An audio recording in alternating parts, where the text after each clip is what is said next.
Hello, आप लोगों का हमारे यूट्यूब चैनल संस्कृत और साहित्य में स्वागत है। आज हम आप लोगों के लिए मुंशी प्रेमचंद की एक और कहानी लेकर आए हैं। तो चलिए आइए देखते हैं।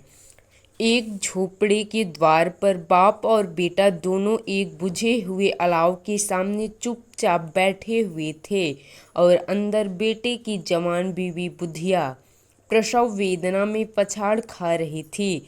रह रहकर उसके मुंह से ऐसी दिल हिला देने वाली आवाज़ निकलती थी कि दोनों कलेजा थाम लेते थे। जाड़ों की रात थी।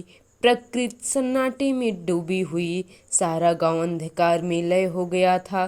घीसू ने कहा, मालूम होता है बचेगी नहीं। सारा दिन दौड़ते हो गया, जा देख तो आ। माधव चिढ़कर बोला, मरना ही है तो जल्दी मर क्यों नहीं जाती? देखकर क्या करूं?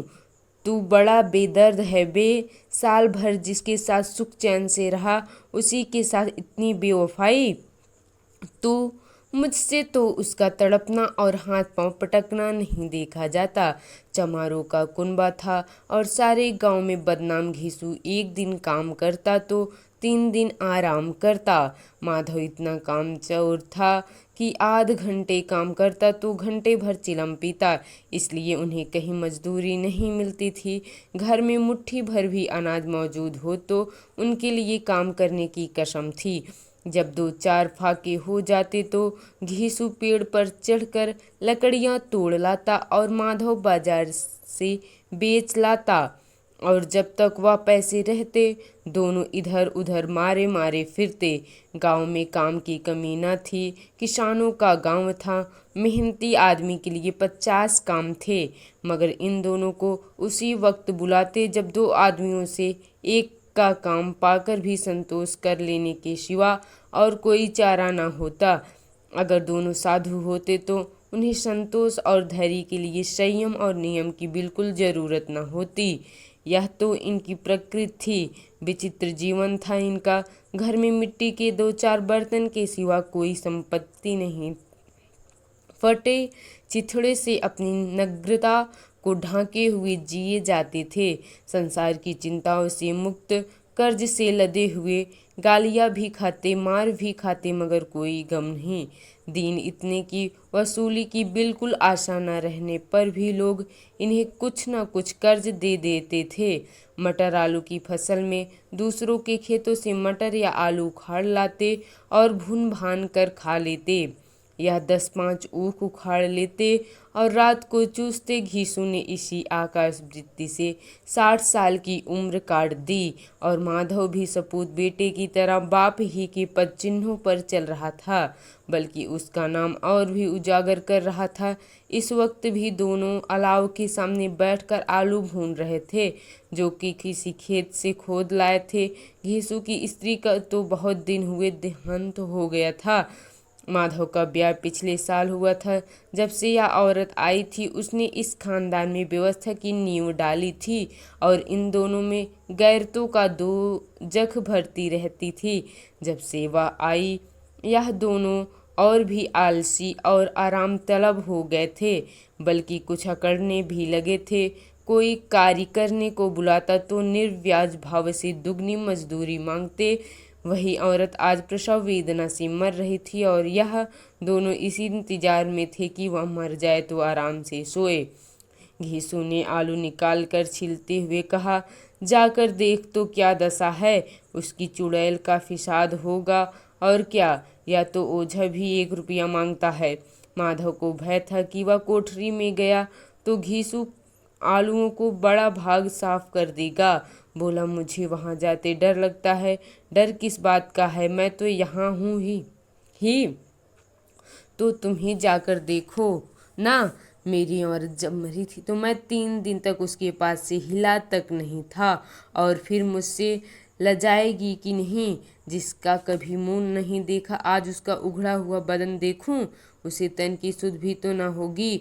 मुझे देख लेगी तो खुलकर हाथ पाँव भी न पटक सकेगी। मैं सोचता हूँ कि कोई बाल बच्चा हो गया तो क्या होगा, सौंठ गुड़ तेल कुछ भी तो नहीं है घर में, सब कुछ आ जाएगा भगवान दे तो। जो लोग अभी एक पैसा नहीं दे रहे हैं वह ही कल बुलाकर रुपए देंगे। मेरे 9 लड़के हुए, घर में कभी कुछ न था, मगर भगवान ने किसी न किसी तरह बेड़ा पार ही लगाया। जिस दिन समाज में रात दिन मेहनत करने वालों की हालत उनकी हालत से कुछ बहुत अच्छी न थी, और किसानों के मुकाबले में वह लोग जो किसानों की दुर्बलताओं से लाभ उठाना जानते थे कहीं ज़्यादा संपन्न थे, वहाँ इस तरह की मनोवृत्ति का पैदा हो जाना कोई अचरज की बात न थी।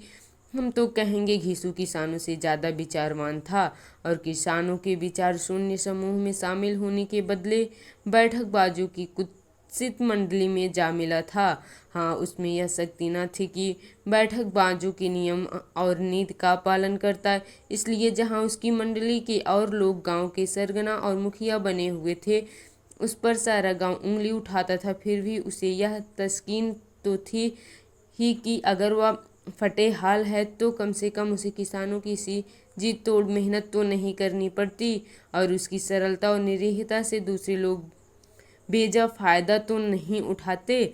दोनों आलू निकाल निकाल कर जलते जलते खाने लगे। कल से कुछ नहीं खाया था, इतना सब्र न था कि ठंड हो जाने दे। कई बार दोनों की जवानी जल गई। छिल जाने पर आलू का बाहरी हिस्सा जवान हलक और तालू का जला देता था, और उस अंगारे को मुंह में रखने से ज़्यादा खैरियत इसी में थी कि वह अंदर पहुंच जाए। वहां उसे ठंडा करने के लिए काफ़ी सामान थे, इसलिए दोनों जल्द जल्द निगल जाते। हालांकि इस कोशिश में उनकी आंखों से आंसू निकल आते। घीसू को उस वक्त ठाकुर की बारात याद आई जिसमें 20 साल पहले वह गया था। उस दावत में उसे जो तृप्ति मिली थी वह उसके जीवन में एक याद रखने लायक बात थी, और आज भी उसकी याद ताज़ा थी। बोला, वह भोज नहीं भूलता। तब से फिर उस तरह का खाना और भरपेट नहीं मिला। लड़की वालों ने सबको भरपेट पूरियाँ खिलाई थी, सबको छोटे बड़े सब ने पूरियाँ खाई, और असली घी का चटनी, रायता, 3 तरह के साग, एक रसेदार तरकारी, दही, चटनी, मिठाई। अब क्या बताऊं कि उस भोज में क्या स्वाद मिला। कोई रोक टोक नहीं था, जो चीज़ चाहो मांगो, जितना चाहो खाओ। लोगों ने ऐसा खाया कि किसी से पानी ना पिया गया, मगर परोसने वाले हैं कि पत्तल में गर्म गर्म गोल गोल सुवासित कचौरियाँ डाल देते हैं। मना करते हैं कि नहीं चाहिए, पत्तल पर हाथ रोके हुए हैं, मगर वह हैं कि दिए जाते हैं। और जब सामने मुंह घी लिया तो पान इलायची भी मिली, मगर मुझे पान लेने की कहाँ सुध थी। खड़ा हुआ ना जाता था, चटपट जाकर अपने कंबल पर लेट गया। ऐसा दिल दरियाव था वह ठाकुर। माधव ने इन पदार्थों का मन ही मन मजा लेते हुए कहा, अब हमें कोई ऐसा भोज नहीं खिलाता। अब कोई क्या खिलाएगा, वह जमाना दूसरा था। अब तो सबको किफ़ायत सूझती है। शादी ब्याह में मत खर्च करो, क्रियाक्रम में मत खर्च करो। पूछो गरीबों का माल बटोर बटोर कर कहाँ रखोगे। बटोरने में तो कमी नहीं है, हाँ खर्च में किफ़ायत सूझती है। तुमने 20 पूरियाँ खाई होंगी, 20 से ज़्यादा खाई थी। मैं 50 खा जाता, 50 से कम मैंने ना खाई होंगी। अच्छा पका था तो तुम मेरा आधा भी नहीं। आलू खाकर दोनों ने पानी पिया, और वहीं अलावा के सामने अपनी धोतियाँ ओढ़कर पाँव पेट में डाले सो रहे, जैसे 2 बड़े अजगर गेंडुलिया मारे पड़े हों, और बुधिया भी तक कराह रही थी। दो सवेरे माधव ने कोठरी में जाकर देखा तो उसकी स्त्री ठंडी हो गई थी। उसके मुंह पर मक्खियां भिनक रही थी, पथराई हुई आंखें ऊपर टंगी हुई थी, सारी देह धूल से लथपथ हो रही थी। उसकी पेट में बच्चा मर गया था। माधव भागा हुआ घीसू के पास आया, फिर दोनों जोर जोर से हाय हाय करने और छाती पीटने लगे। पड़ोस वालों ने यह रोना धोना सुना तो दौड़े दौड़े आए और पुरानी मर्यादा के अनुसार अभागों को समझाने लगे, मगर ज़्यादा रोने पीटने का अवसर न था और लकड़ी की फिक्र करनी थी। घर में तो पैसा इस तरह गया था जैसे चील के घोंसले में मांस। बाप बेटे रोते हुए गांव के जमींदार के पास गए। वह इन दिनों की सूरत से नफरत करते थे, कई बार इन्हें अपने हाथों से पीट चुके थे। चोरी करने के लिए वादे पर, काम पर न आने के लिए पूछा। क्या है बे घिसुआ, रोता क्यों है? अब तो तू कहीं दिखलाई भी नहीं देता, मालूम होता है कि इस गांव में रहना नहीं चाहता। घीसू ने जमीन पर सिर रखकर आंखों में आंसू भरे हुए कहा, सरकार मेरी मेरी विपत्ति में, मैं बड़ी विपत्ति में हूँ। माधव की घरवाली रात को गुजर गई। रात भर तड़पती रही सरकार। हम दोनों उसके सिरहाने बैठे रहे। दवा दारू जो कुछ हो सका सब कुछ किया, मुदा वह हमें दगा दे गई।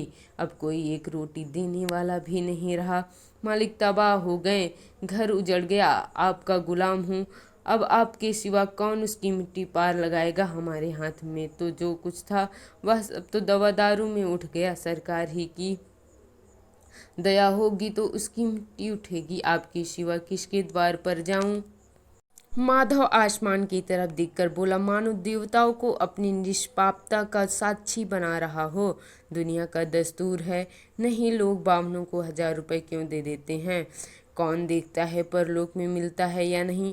बड़े आदमियों के पास धन है, फूंके, हमारे पास फूंकने को क्या है? लेकिन लोगों का जवाब क्या दोगे? लोग पूछेंगे नहीं?